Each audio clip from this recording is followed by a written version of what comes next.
Welcome to episode 72 of the Left Behind Game Club. This week, we played The First Tree. If you like what you've heard with the show, you can join our Discord where you can chat with other members of the Left Behind Game Club community. You can find that at leftbehindgame.club, and there's a big Discord button on the front page. You can't miss it. If you like the show, send it to a friend, because that's the best way to find out about new podcasts. Travis, we are playing The First Tree. I am a soft boy. Are we going to cry today? Soft boy number 2 reporting for duty. Let's go. You're listening to the Left Behind Game Club.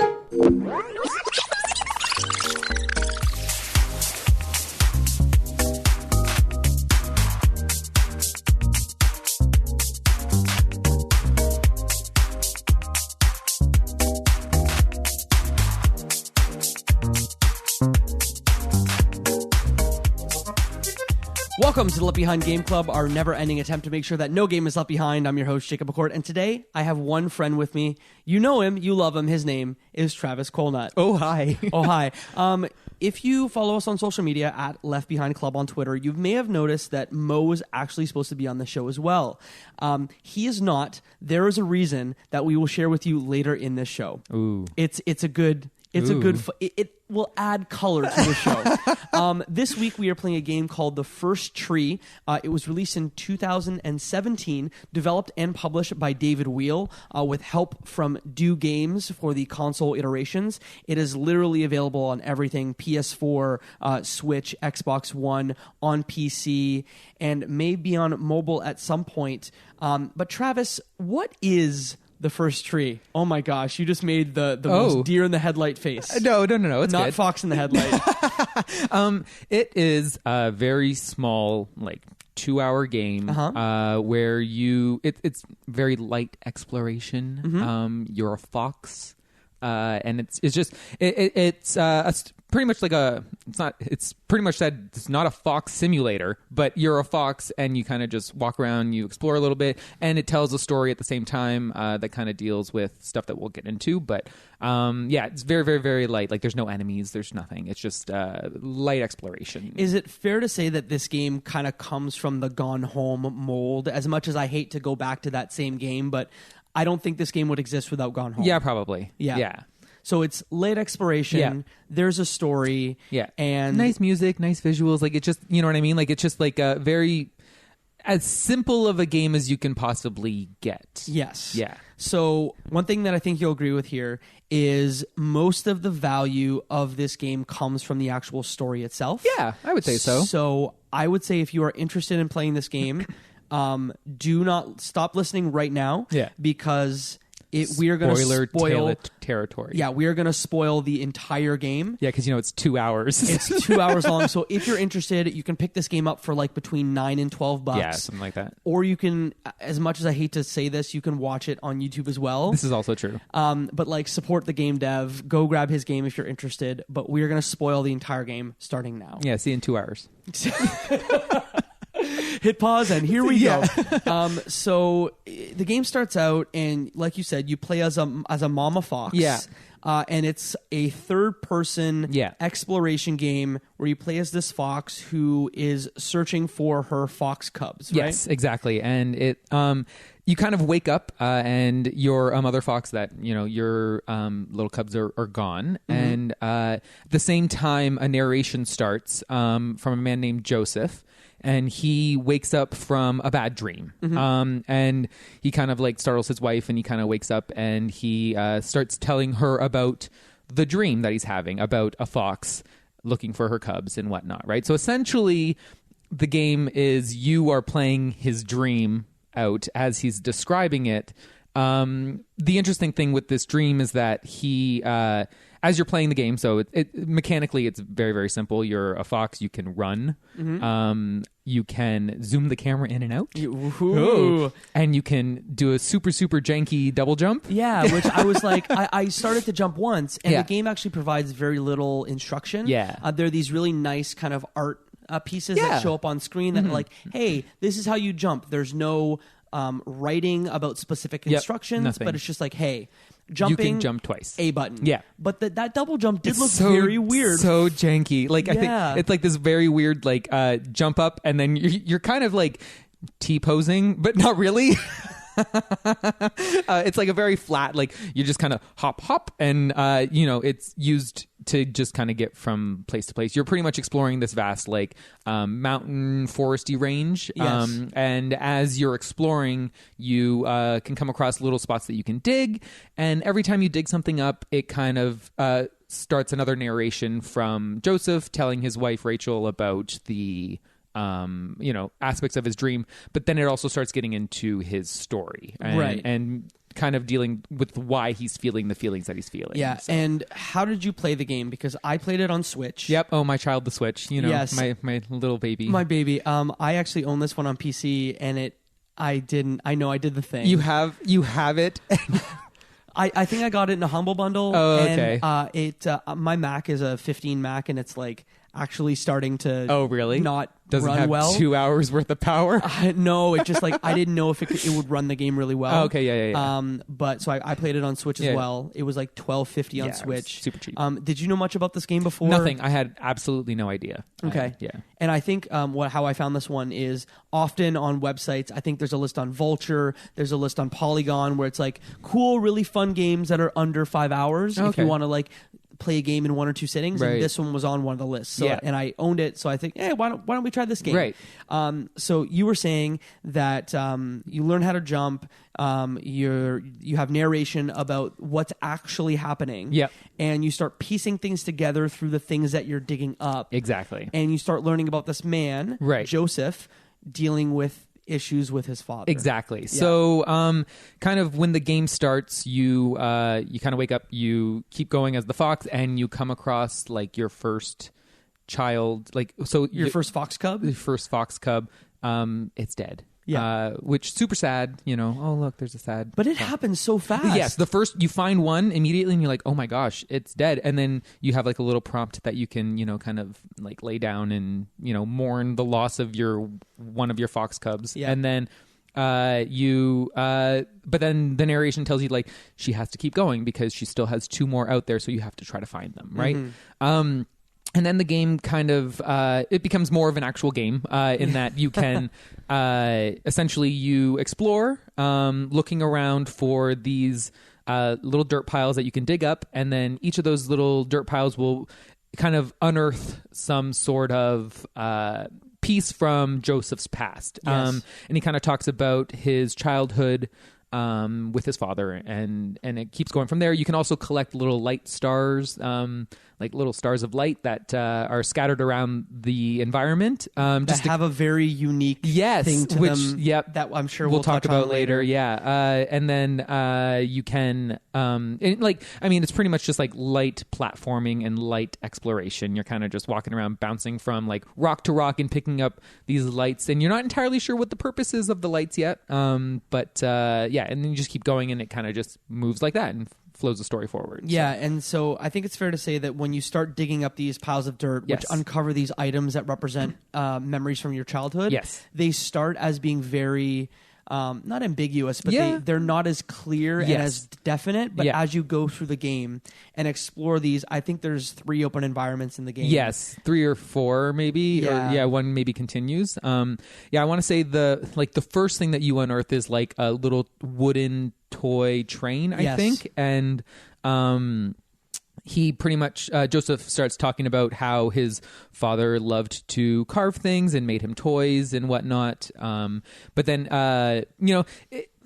Joseph starts talking about how his relationship is strained with his father. Yeah. And how even stuff like he brought the toy train to school and the kids made fun of him because it was a toy for babies, and they, you know what I mean, and how even though he loved that toy. Exactly, right? So I mean, kind of basic things that kids might go through growing up. It's not anything overly traumatic or anything. And I don't think there was a mother in the picture. No, I don't think so either. So and did you have to actually pick up all of them? I don't know if you did. So I don't know, because I'm not sure. There may have been things that I missed, but I know I definitely got things out of order. Yes. Because it's just a vast open space that you're exploring. You're getting pieces of the story out of order, and I was like, okay, I guess like when I would hit one, I'm like, oh, maybe this was actually supposed to be the other way around compared to the one that I just listened to, right? Yeah. So, and like even things from Joseph's story will then appear in the environment itself. So so to continue on with that toy train thing, his dad then started woodworking and made a little tank, right? Because that was a cooler toy. Yeah. And because tanks are cool. And then I don't know, I think trains are cooler. Yeah. Tanks have a gun on them, and tanks are for war. Since Mo's not here, I'm gonna have to say, tanks are cooler because they have a gun. Okay, so you're embodying. I'm Mo embodying Mo. How does that feel? Yeah. Oh yeah. Great. Where's the guns? And then.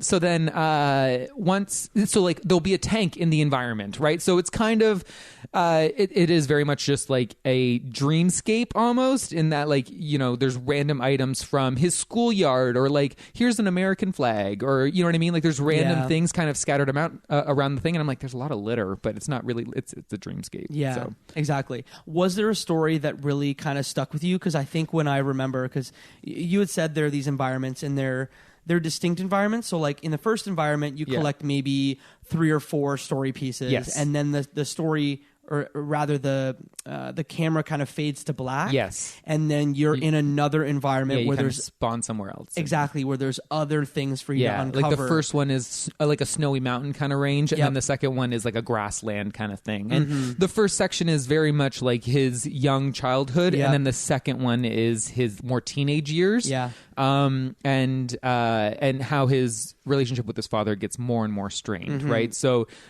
his dad is working a lot because he works for the lumber yard, right? Something like They're that. in Alaska, and he works for the lumber yard. And I'm pretty sure it might be his dad's lumber yard. Like I don't know if he's the owner, but at least he has like he manages, or at least. Because there was talk about him passing on the family business to Joseph. Yeah, where Joseph wanted nothing to do with that. He loved to draw. Yes, and he wanted to move to Seattle to be able to go to architecture and do architecture school. Stuff. Yeah, and, there was blueprints kind of strewn about like an architect. Like an architect would have. Yeah. And then so slowly, because his dad's working so much, and because Joseph doesn't really have an interest in what his dad wants him to have an interest in, it kind of keeps their relationship keeps devolving, right? And more strained. He kind of acts out a little bit more, so he steals a truck, or that was the story that really stuck with me. Oh, really? Was the truck? Well, of course, the stuff at the end. Go over it again. What was it? So with the truck, he describes. I think it's fair to say that a lot of the narration, imagine like an ASMR video. Yeah. Oh my gosh, the fact that you just said that, legit. I was sitting there and I was like, oh, I'm playing this game. I'm like, this game is just like for ASMR lovers.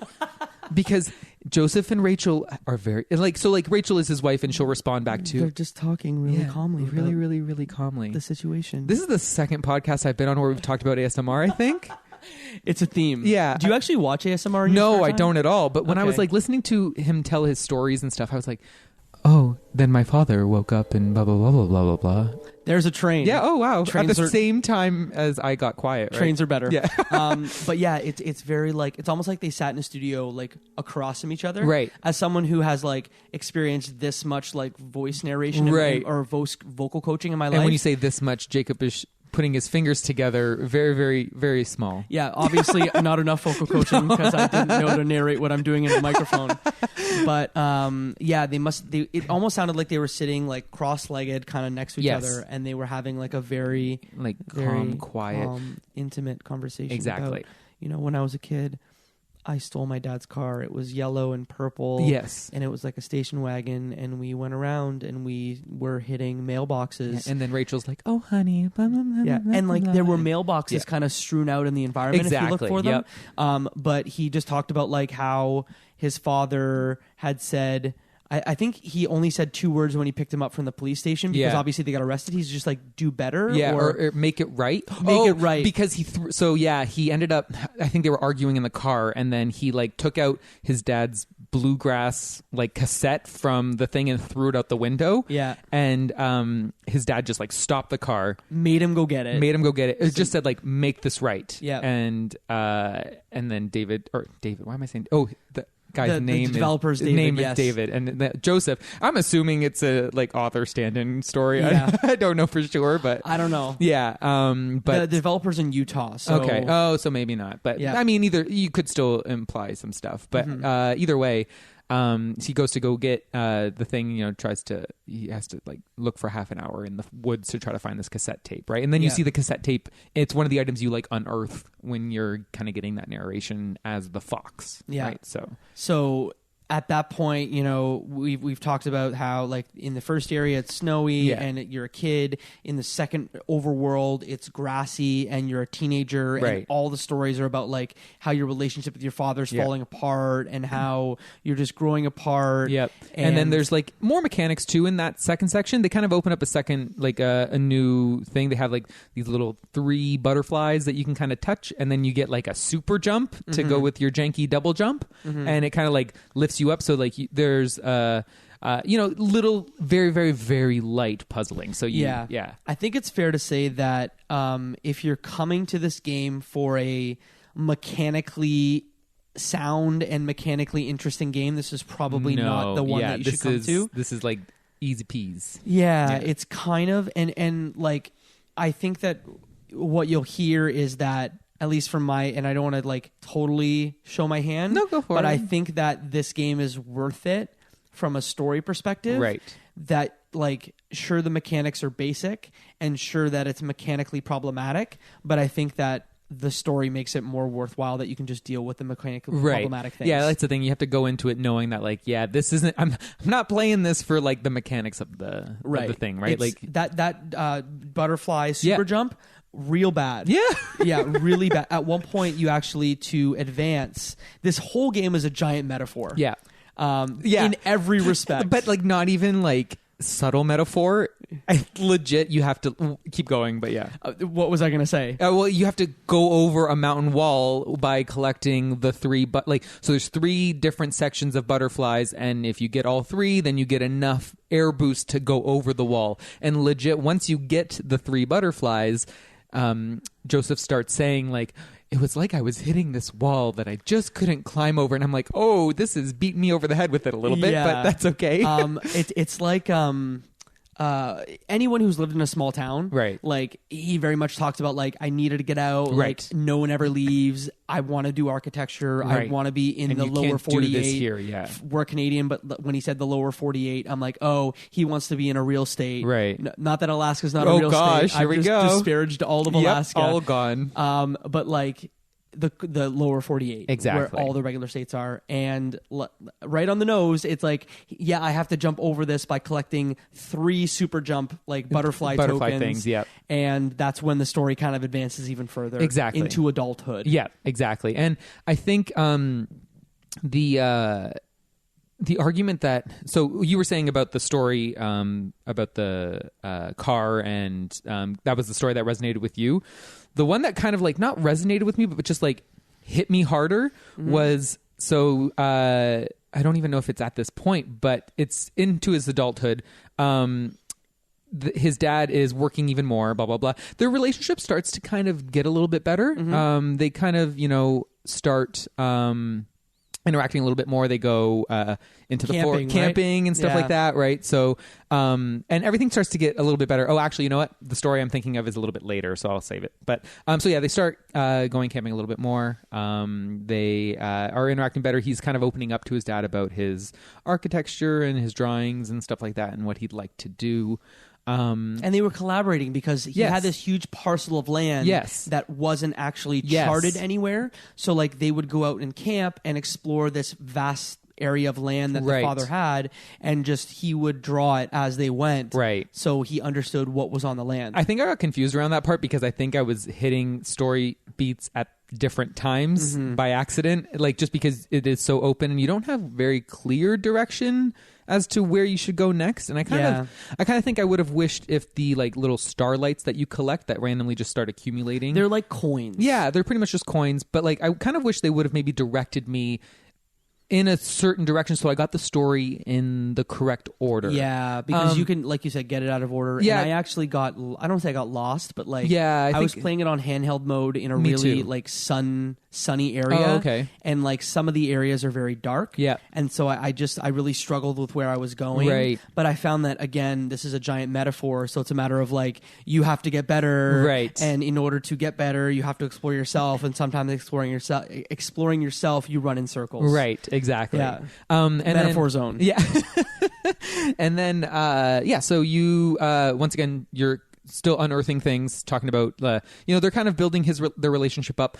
And then the game kind of like hits you all of a sudden so you have 3 different sections of things you have to unearth. Yes. Or no, sorry, the third section has these stones that have a little light that bounces up and down, and you have to like kind of bow to the it. light. Yeah.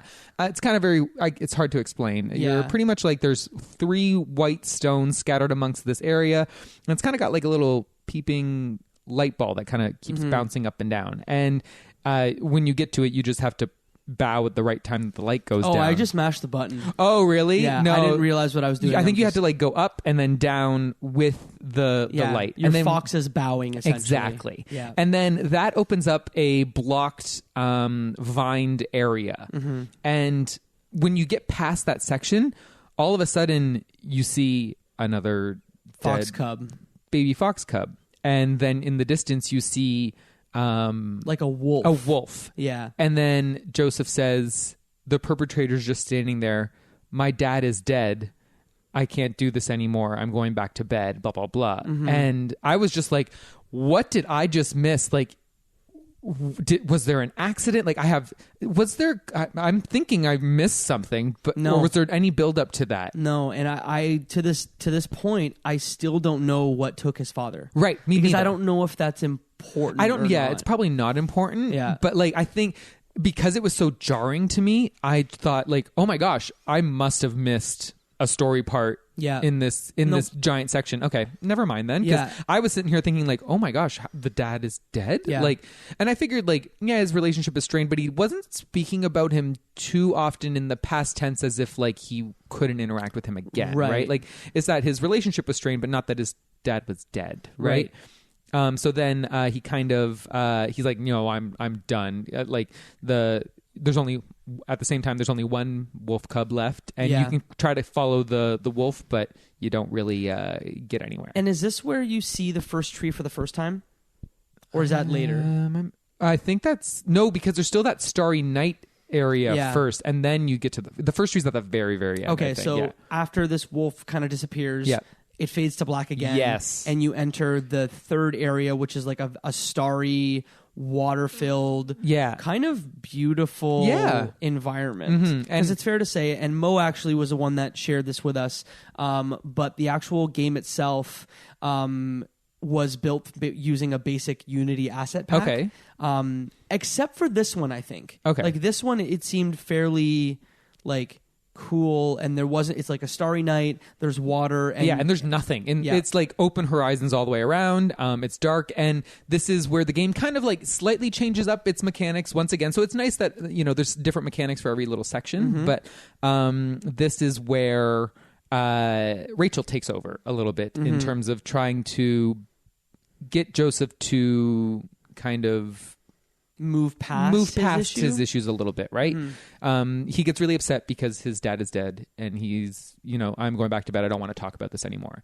And she's kind of like, no, you need to talk about this. We need to work through this. And this is very much you're just running kind of empty into the night as the fox, and you spot like a deer or a doe or something in the horizon, and as you get near it, it runs away from you, and you have to kind of follow it in that direction. And each time it runs away, Rachel starts up another narration about another aspect about her mother. But it's like a ghostly, or in Harry Patronus. Potter. Yes, that's what it reminded me of. It's a Patronus. Yeah, whose Patronus is a doe? Is it Harry's? I think it might be Harry's itself. I can't remember, but it's a Patronus. Yeah, it is essentially a Patronus that you're following around, and this time, as you said, it's Rachel's little areas where there's stuff, and she's talking about her relationship with her mother. With her mother, which seemed extremely strained, in that there was a lot of alcohol and drug use. There was, it just was not a good environment at all. She ended up in foster care, and I don't know if her intent was like, yeah, you may have had a slightly strained relationship with your father, but it was a lot better than what I had with my mom. Yeah, like at least you had a parent, right? Really. Exactly, I know, right?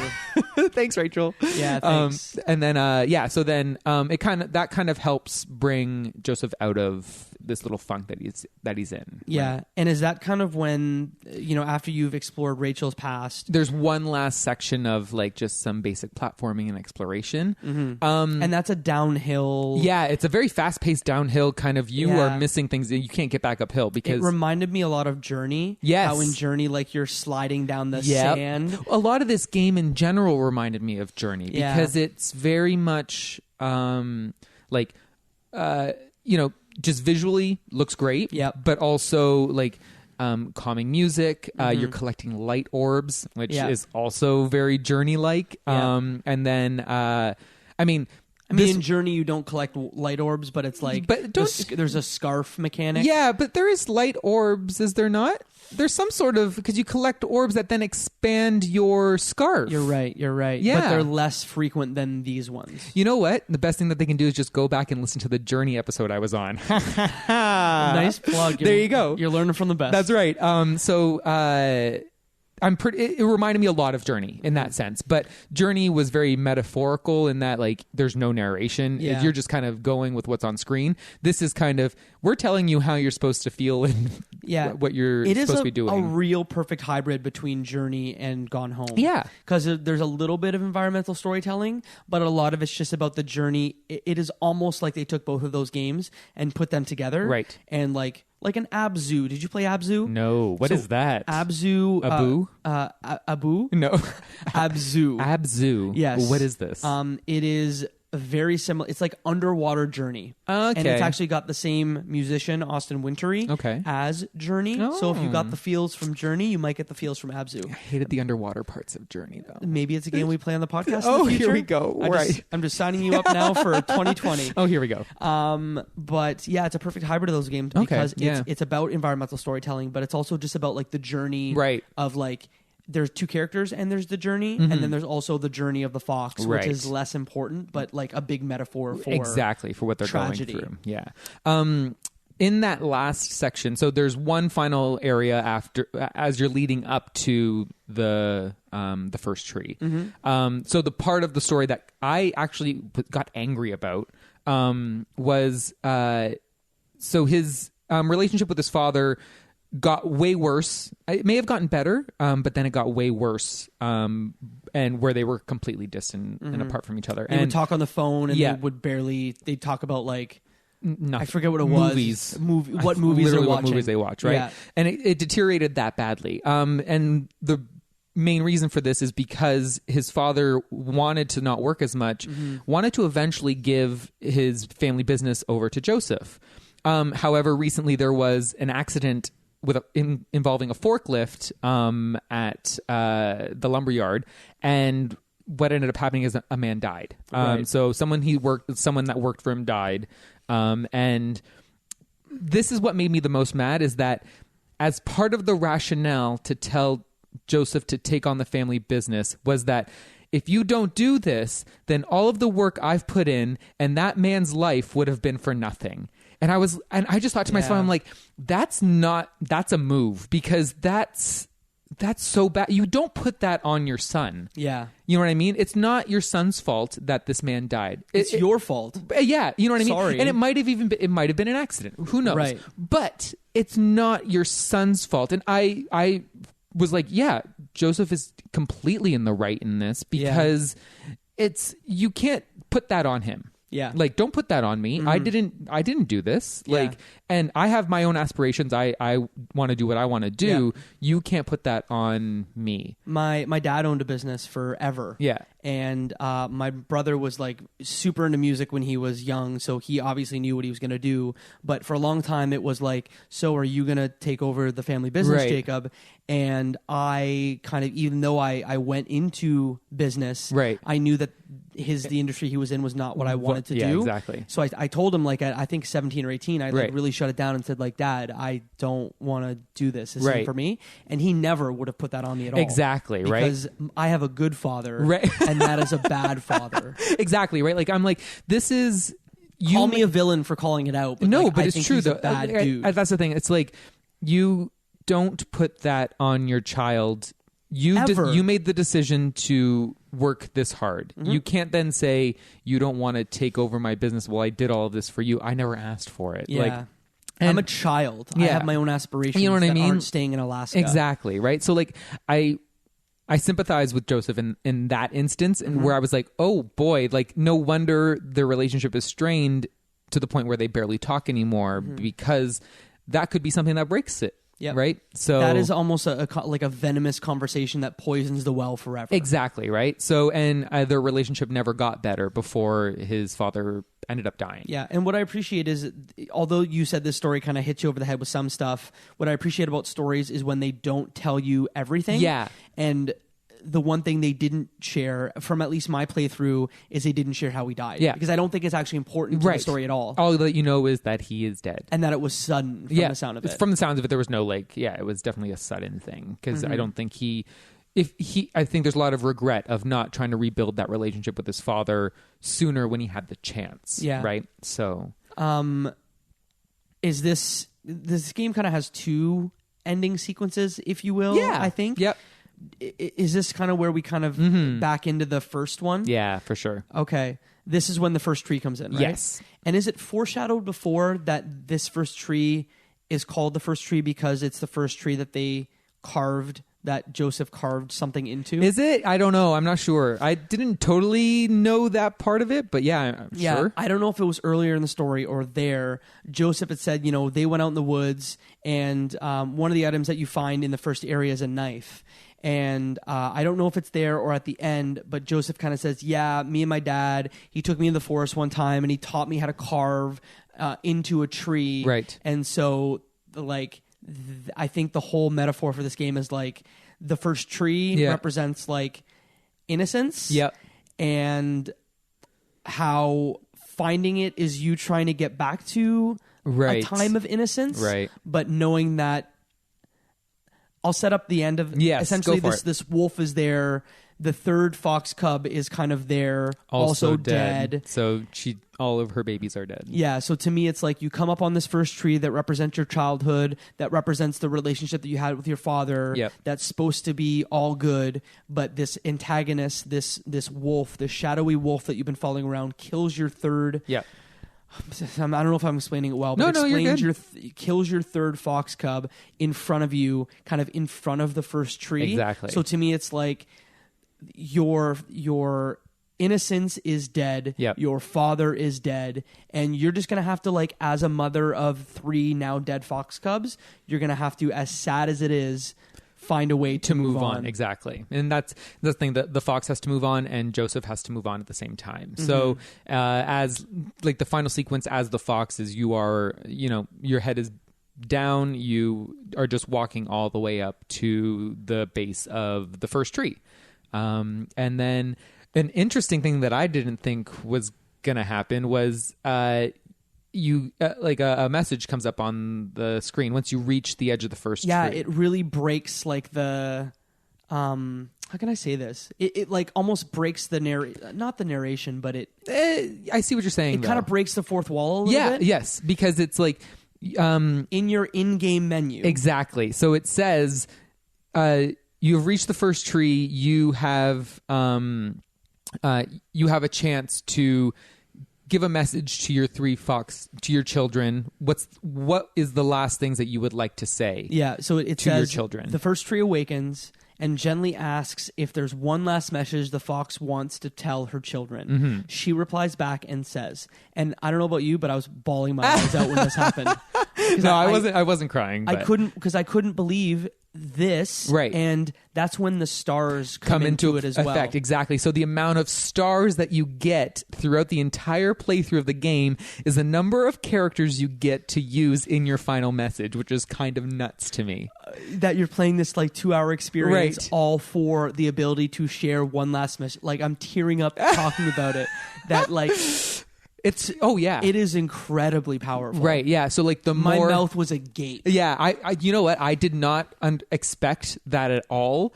When I saw that was probably the biggest like boom of the game. It's like, holy, like all the explorations, all the things. I'm sure there's a metaphor to be made that like the more things you do in your life, the more you get to the more you can show your loved ones that you love them and stuff like that, and the more you get to say and do and whatnot. But so you have an opportunity to legit, like, your on-screen keyboard will pop up and type in a message based on how many characters you have. So do you remember what your message is? Yes, because I have mine as well. Oh God, you go first. It's super sappy. Oh no, this is the Soft Boy podcast. Welcome to I am Soft Boy 1. My message was, so I got 102 characters to play with. Okay. And I used 76 of them. Oh my gosh. And I thought I didn't want to go like metaphorical. Okay. Like I didn't want to be like the sun rises and I see you, the sun sets and I'm with you. Stop using comedy to cover up how you feel, Jacob. God, you know me too well. So I wrote 3 lines and I wanted them to be, I thought about this a lot. Is this a Probably haiku? too much. No, I should have done a haiku. Gosh. But I wanted to do 3 lines for the 3 children that were lost. Okay. And I wanted this to be a message that not only kind of represented what was going on with the fox and her 3 lost children, but obviously what's happening with Joseph and his father. So I wrote, I love you, period. Next line, I'm sorry, period. Yep. I look forward to the day when I can see you again. Oh period. Boy. Can you see tears Oh in my yeah, eyes? this is like, it's rough. Yeah. That's real rough. Yeah, it's real rough. What did you write in the tree? I had 134 characters, so I got Oh I my got a lot God. of stars. There was like one that I missed in that free fall zone where you jumping off the little mountain, you keep and I couldn't get back up to the star that I missed. And I was wonder like, if it's like 140 total. I really wish it's 135 and I only missed one, but like who knows? No, legit. I used 25 characters and I wrote, I love you and I miss you. Period. Done. And I was like, no, I can't do any more. Like, that's it. Did your wife watch you at all play this game? No, not at all. So, because I would wonder, like, what if someone came up and like you were just bawling your eyes Right. out to Oh, I know. writing on a tree? Yeah. And that's kind of when the game I thought was going to end. Me too. Yeah. And like the thing is, I probably would have been. I haven't. Knock on wood. Both my parents are still alive. I don't like. I also have not lost a child. Right. Like if either of those things, I probably would have been a disastrous mess. Yeah. As of right now, it was easy for me to like kind of take a step back and be like, okay, I'm going to write something sappy and it's emotional, but I'm not going to think about it too hard because I don't have any real emotion to like pull from yet, right? And can I tell you kind of what went after this game? What? Like in my real life? Oh, no. So, no, it's fine. It's fine. Okay. So before we kind of go into the end, so I'm at my parents' house this weekend, like out of town, visiting my parents, staying with them.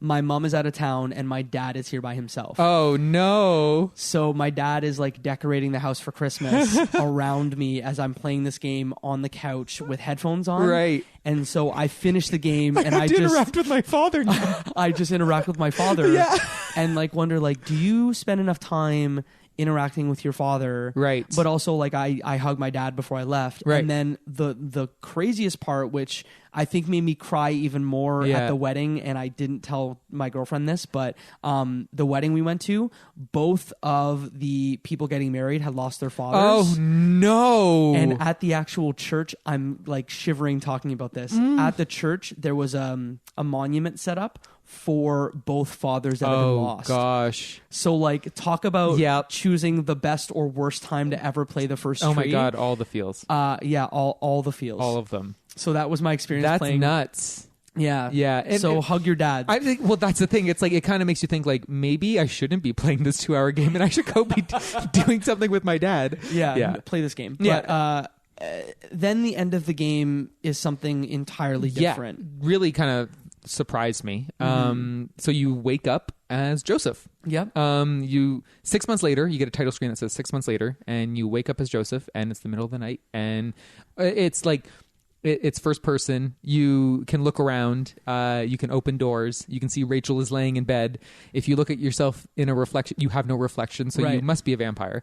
And then, or it's also a dream. Oh yeah, that's possible too. Yeah, I went with the vampire option.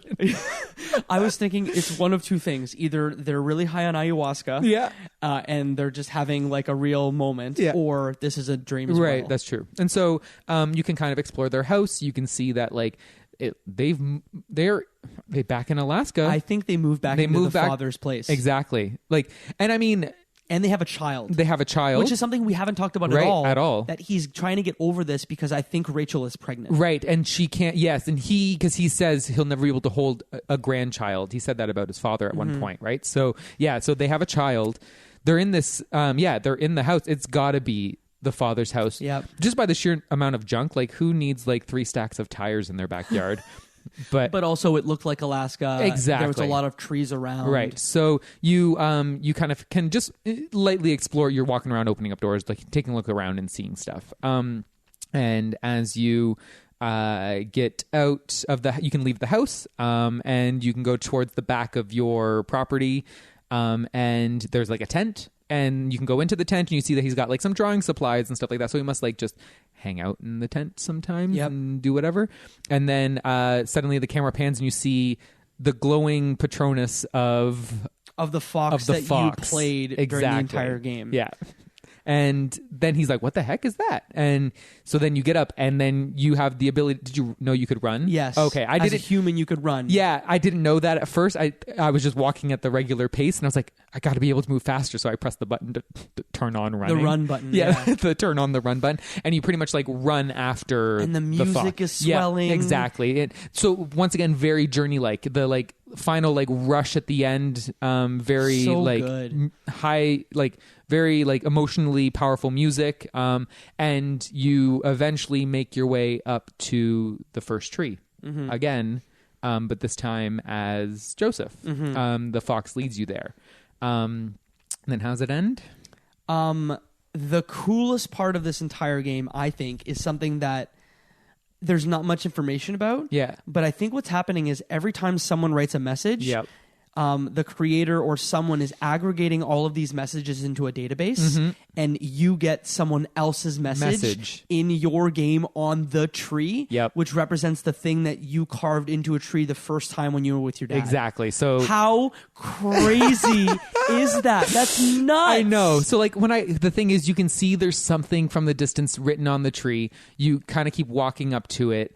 And you then can read whatever the message is. And I'm like, what is this going to say? I'm like, is it going to be my message? I'm like, okay, if it's my message, I get it. You know, like that's kind of cool and symbolic. But no, it's like something completely different. Yeah. And I'm like, there's no way this is what was included as part of the game. It's got to be like generated, pulled from someone else's playthrough of the game, right? Because I think what the message says, and I don't know where it was. Well, actually, at the end of the game, they're like, hey, can we add your message to a moderated database that may show up in someone else's game? Yeah. Which was so cool. And then so you see the message, you turn back, and you see the ghostly fox and her 3 babies, all ghosts, kind of run off into the distance. And that's how the game ends. What was the message? Do you have your message? So I only caught so you can see the camera pans. Oh, so no. I actually Oh my gosh, that's a lot. Oh, you had a short one? Oh, yeah. Maybe it actually looks as well at and we can only speculate at how much you gave. Right. And it gives you back what Yours you gave. is a lot of words. Yeah. So mine says, and part of it's cut off. So I think this is what it says is, your death will not be forgotten. You will be remembered by me into both of our afterlives. I hope you... And that's what it says. But it basically says, like, I want to see you in our afterlives, and I want to see you there waiting for me. Mine said, heroes never die. Godspeed. So it must take... Oh, my gosh. It must take I know. I was consideration. like... So the thing is, I'm ending this game, and it's like, heroes never die. Godspeed. I'm like, well, this was just totally whiplashed. It's like not the right. But it's punishing you. Oh yeah, it's hilarious. It's like the thing is, it's a really funny ending to like what's supposed to be, a nice story. I was just like, this is the ending I get. Heroes never die. Yeah. Godspeed. Is that from like Marvel? Or I don't something? even know. I'm sure it's from something, but it definitely does not fit with whatever my play experience was. Yeah, mine was more tonally fitting. Yeah, yours. And fit, I thought for a little while, like into both of our afterlives, I'm like, is this person believe in reincarnation? Is that what they're saying? Right. But no, it's like our afterlives together when I see you and you, hopefully you'll see me there. But yeah, it like that happened, and like I was kind of like teary-eyed Yeah. because like the music's swelling, Yeah, you're for running sure. after this fox, and then this message happens, and I'm just bawling my eyes out. And is there narration as well at the same time by I think David? there's probably some like ending narration that Yeah. I can't remember. So I think it was offhand, the combination of the music, the running, the dead fox and her parents, David's narration, and this message, and I was crying. Yep. After the game for I had to like stay away. Oh my gosh. Essentially, I had to go to this wedding in like 45 minutes. Yeah. And I had to like shower and get a suit on and everything, and I just was like a ball of tears. Oh, God. It took me a little while to pull myself together. Oh my gosh. Yeah. See, that's the thing. I didn't have that same emotional effect because heroes never die. I think that's going to be the hashtag for this. Heroes never die. We've talked about pretty much everything in the game. Pretty much. The one thing, and I ask you specifically because I know that you love like game music. Yes. As a man who I just saw, and sorry for ratting you out on the air. Oh gosh, here we go. Dancing to the Donkey Kong 64 music and No, cooking. it wasn't. It was Donkey Kong Country. Oh, Donkey Kong Country. I'm sorry. Give me that like old Donkey Kong Country original soundtrack is just amazing. This soundtrack's amazing, too. Yes, it is. Oh, Yeah. for sure. Yes. And that's the thing. I appreciate good video game music. I love it so much that, it was great. The music in this was great. The visuals were great. Yeah. Super pretty. Artistically great. Yes. Technically challenged. Yes, because like things would like spawn in the distance and you can see The pop-in was really bad. Yeah, you could notice the pop-in really a lot. But if you were just like not paying too close attention to it, you were probably fine. Yeah. But and like this is the Switch version. Exactly. I think the PC version is a little probably better. Yeah. But yeah, that's the thing. Like it's got a really nice artistic. Yes. Artistic what? Like it's artistically great. Yeah. But like I said, technically, Visuals, yeah. Yeah. The technical fidelity is not great, but the artistic direction is great. Yeah, exactly. Whether they got it from a Unity asset pack or not, Yeah. like just the aesthetic of the game looks great. Yeah, exactly. So yeah, sound great. The graphics great. The controls. Yeah, that's the thing. not great. Mechanically, the game itself is just like it's whatever. You kind of can get stuck in some rocks every so often if you're trying to get somewhere where you're not supposed to. And the fox is pretty limited in its animations. Yeah. So that's why you kind of get like this weird straight board like fox jumping double jump thing, so Yeah. like that's the thing. Sometimes just the animation of the fox itself a little lacking, but otherwise like visually the game is great looking. So Before we give our final takes, did you have anything else you wanted to share? I don't think so. I do have a message from our friend Mo. I Yes. alluded to it at the top of the show. I want to talk about it. Mo was supposed to be on this episode. Yes. And he sent me a message on what day was this? Last night. Okay. Because his plan was I'm going to play this in one it's sitting. like 2 hours. Yeah. So he sends me a picture text message Oh, no. of request an Xbox refund. Oh no! He says, I have never done this before, but it said he's never done this before, and let me read this message out for you now. Yeah. I couldn't do it, Jacob. I couldn't do it. It was like playing a game about grass growing. Story was trying so hard to seem genuine and maybe can connect with people who abandon their parents. Gameplay circa 1999. The first game I've played and began wondering if there was a return policy on video games. Environment was a basic Unity asset pack. Final verdict, hard pass, leave behind, lock away, never look back, value your time. So many things can be done in 2 hours. Feed the homeless, draw a picture, play any other game. Okay, I'm done. Oh my gosh! I wholeheartedly disagree with that man. Oh my gosh! He didn't pull any punches. No, not at all. And that's what I appreciated about this show is we all have a love for games, but sometimes a game does not connect with someone. He didn't get to the tank. He if he'd have gotten to the tank. If he had gotten to the tank, maybe his mind would have changed. Yeah, but look, I think I can agree with him that the gameplay is basic. Yeah. and that for sure. There was some technical challenges with the game, but like I wholeheartedly disagree with him that this game is not worth playing. Yeah, and that's the thing. Like, I can see where he's coming from, where he's saying that the story is trying too hard because it isn't subtle sometimes about the metaphors that it's doing. So it really depends on just how. I've lost. Take it again. Yeah. It really just depends on how you're, coming into the game and what you're kind of expecting out of it. And it's not going to be for everyone. That's for sure. I think if you're a fan of games like Gone Home, like Journey, like ABZû, essentially games with environmental storytelling, What Remains of Edith Finch, like play this game and you will likely connect with it despite its challenges. I recommend this one. It's like I got it for $12.50 on Switch. It's available on PC. It's on sale all the time. It's super worth it. I think you should check it out if you're a fan of those games. That's the thing. It's cheap. It's 2 hours. It was fun. I enjoyed my time with it. Yeah, it is not a game that I would go to and say like, man, you absolutely need to play the first tree. No, exactly. But as a fan of us, one of my favorite games of the decade is Virginia, which is a game that we played on here, which is so different and does so many cool things. Yeah.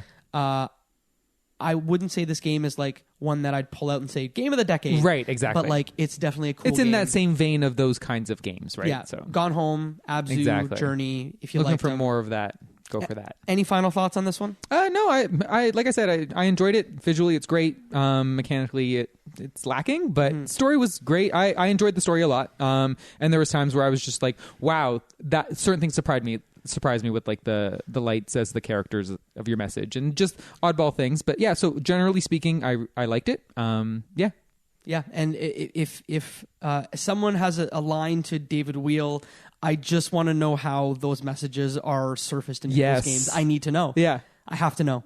That is our episode of The First Tree. If you liked it, you can let us know on our Discord channel. You can find that at leftbehindgame.club. You can come in, check out the video game deals we got. We talk about games. I was just in there talking about Pokemon Sword, which is a game that I'm playing that you are not playing. Oh, don't get me started until...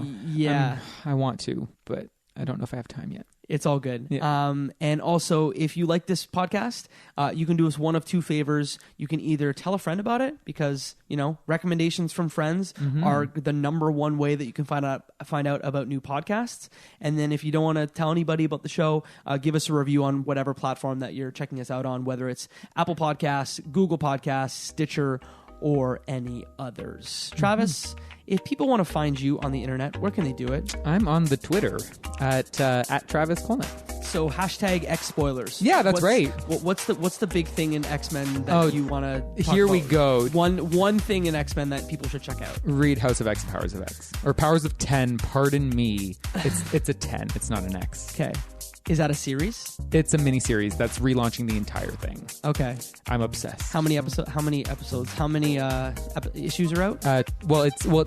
Each volume is 6, so it's just 6. It's 12 total. So, okay. Yeah, it's wonderful. So it's wonderful. It's wonderful. You can find me on the internet at Jacob McCourt on all major social media platforms. And that, my friends, is one less game left behind. We did the thing. Hurrah. Hurrah.